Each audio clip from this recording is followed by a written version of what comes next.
Advocate K Sanankumar CPM പ്രതിനിധിയുണ്ട്. Advocate K Sanankumar, ഇടതു സർക്കാർ നാളെ 4ാം വാർഷികം ആഘോഷിക്കുമ്പോൾ ബിന്ദുവിൻ്റെ കണ്ണീരിലാണ് ആ 4ാം വാർഷികം ആഘോഷിക്കുന്നത് എന്നാണ് നമ്മൾ മനസ്സിലാക്കേണ്ടത്. ബിന്ദുവിന് ആ പോലീസ് സ്റ്റേഷനിൽ നീതി കിട്ടിയില്ല. കഴിഞ്ഞ 23-ാം തീയതി നടന്ന സംഭവമാണ്. ഇപ്പോൾ ഇത്രയും കഴിയുമ്പോൾ SIയെ സസ്പെൻഡ് ചെയ്യുന്നു. പക്ഷേ FIR പോലും റദ്ദാക്കിയില്ല എന്നാണ് കിഷോർ ഇവിടെ പറഞ്ഞത്. നമുക്കതിൽ വ്യക്തത വന്നിട്ടില്ല. എന്താണ് നമ്മുടെ പോലീസ് സ്റ്റേഷനുകളിൽ സംഭവിക്കുന്നത്? ജനപ്രിയമാകണം, ജനസൗഹൃദമാവണം, ജനമൈത്രിയാവണം എന്നൊക്കെ നമ്മൾ പറയുമ്പോഴും പോലീസിനിപ്പോഴും ചില ശരീരങ്ങൾ കണ്ടാൽ, ചില മനുഷ്യരെ കണ്ടാൽ കള്ളനാക്കാൻ തോന്നുന്ന മാനസികാവസ്ഥയാണോ അരുൺ? മധുവിൻ്റെ കാര്യത്തിലും വിശ്വനാഥൻ്റെ കാര്യത്തിലും സംഭവിച്ചത് ബിന്ദുവിന് സംഭവിച്ചിട്ടില്ല. പക്ഷേ അതിനേക്കാൾ പറ്റിയ, അതിനോടൊപ്പം നിൽക്കുന്ന മാനഹാനിയുണ്ട് ബിന്ദുവിന്. പോലീസിൻ്റെ വാഹനത്തിൽ ബിന്ദുവിൻ്റെ വീട്ടിലേക്ക് കൊണ്ടുപോവുക, അവിടെ ഒരു കള്ളിയെപ്പോലെ ചിത്രീകരിക്കുക, അതിനുശേഷം തിരികെ വീട്ടിലേക്ക് വരിക.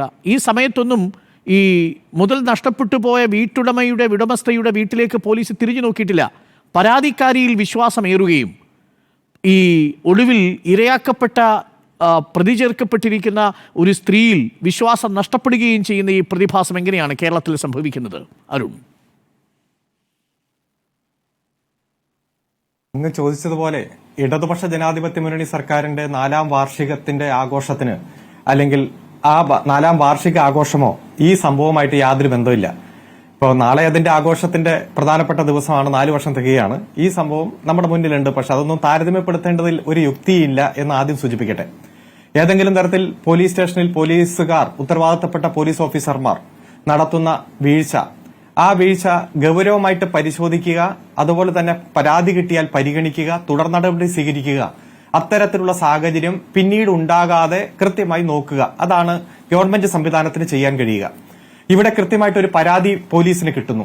ആ പരാതിയിൽ FIRലെ വാചകം ഇങ്ങനെയാണ്: പ്രതി ആവലാതിക്കാരിയുടെ കുടപ്പനക്കുന്ന് വില്ലേജിൽ ചെട്ടിവിളാകം വാർഡിൽ NCC റോഡ് ഭഗവതി നഗർ 117 ബദേൽ വീട്ടിൽ വീട്ടുജോലിക്കായി ജോലി ചെയ്തു വരവെ 19/4/2025 തീയതി രാവിലെ 8 മണിക്കും വൈകുന്നേരം 4 മണിക്കും ഇടയിലുള്ള ഏതോ സമയം ആവലാതിക്കാരിയുടെ 18 ഗ്രാം തൂക്കം വരുന്ന കട്ടിംഗ് ഫാക്ഷനിലുള്ള സ്വർണമാലയും അതിലുണ്ടായിരുന്ന കുരിശു മോഡലിലുള്ള മിന്നും കല്ല് വെച്ച ഒരു പെണ്ടുലം ഉൾപ്പെടെ 2 ലക്ഷം രൂപയുടെ വസ്തുവകകൾ മോഷണം ചെയ്തെടുത്ത് കൊണ്ടുപോയി പ്രതി മേൽ വകുപ്പ് പ്രകാരമുള്ള കുറ്റം ചെയ്തിരിക്കുന്നതെന്നാണ്. അപ്പൊ ഒരു പരാതി കിട്ടി, FIR രജിസ്റ്റർ ചെയ്തു. അതിന്റെ ഭാഗമായി ഇന്ന പ്രതി എന്ന് പറഞ്ഞിട്ടുണ്ട്, ഒരു സംശയമല്ല, ഇന്ന വ്യക്തി എന്ന് തന്നെ ആ പരാതിയിൽ പറയുന്നു. അപ്പോൾ കസ്റ്റഡിയിൽ എടുക്കുന്നു, ചോദ്യം ചെയ്യുന്നു. ആ ചോദ്യം ചെയ്തു പിറ്റേ ദിവസം രാവിലെ ഈ പരാതിക്കാർ തന്നെ വന്ന് ഈ മോഷണം പോയി എന്ന് പറയുന്ന വസ്തുവകകൾ സ്വന്തം വീട്ടിൽ നിന്ന് കിട്ടിയതായിട്ട് പറയുന്നു. ആ കേസ് ഡ്രോപ്പ് ചെയ്യുന്നു. അപ്പൊ ഒരു പരാതി കിട്ടിയാൽ പോലീസിന് അന്വേഷിക്കണം, പ്രതിയെ പിടിക്കണം, ചോദ്യം ചെയ്യണം, എഴുത്തുകുത്തുകൾ പൂർത്തീകരിക്കണം. ഞാൻ പറയാം. അപ്പോൾ അത്തരത്തിലൊരു സാഹചര്യം ഉണ്ടാകുന്നു.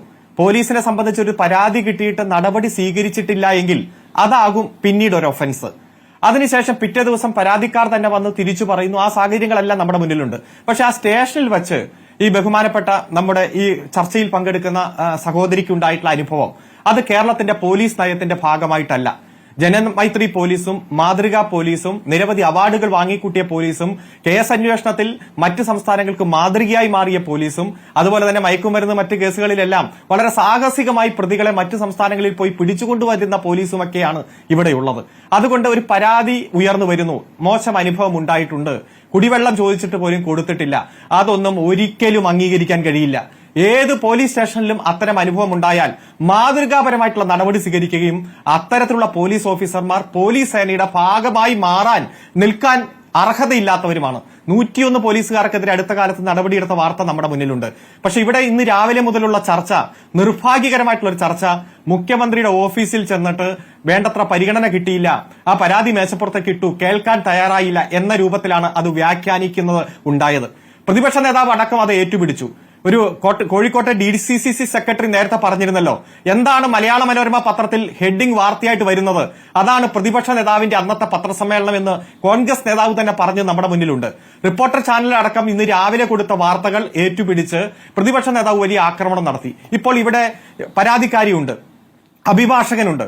പരാതിക്കാരി എന്ന് വെച്ചാൽ ഈ വിഷയത്തിലെ പരാതിക്കാരി, അഭിഭാഷകനുണ്ട്. അവർ പറഞ്ഞല്ലോ, അവർ പറഞ്ഞ കാര്യങ്ങൾ മുഴുവൻ മുഖ്യമന്ത്രിയുടെ പൊളിറ്റിക്കൽ സെക്രട്ടറി കേട്ടാൽ മതിയല്ലോ, കൃത്യമായി കാര്യങ്ങൾ കേട്ടിട്ട് നടപടി ഉണ്ടാകും, ഉചിതമായിട്ടുള്ള നടപടി ഉണ്ടാകും എന്ന് പറഞ്ഞു.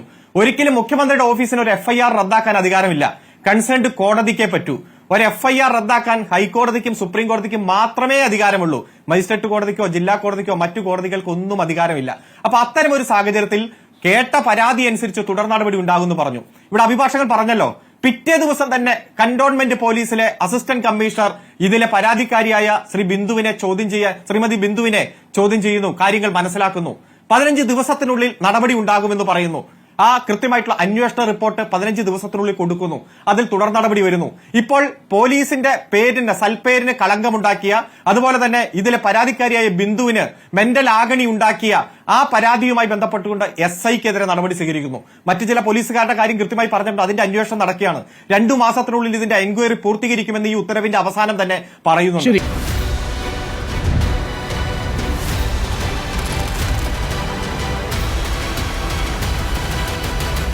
Debate with Dr. Arun Kumar.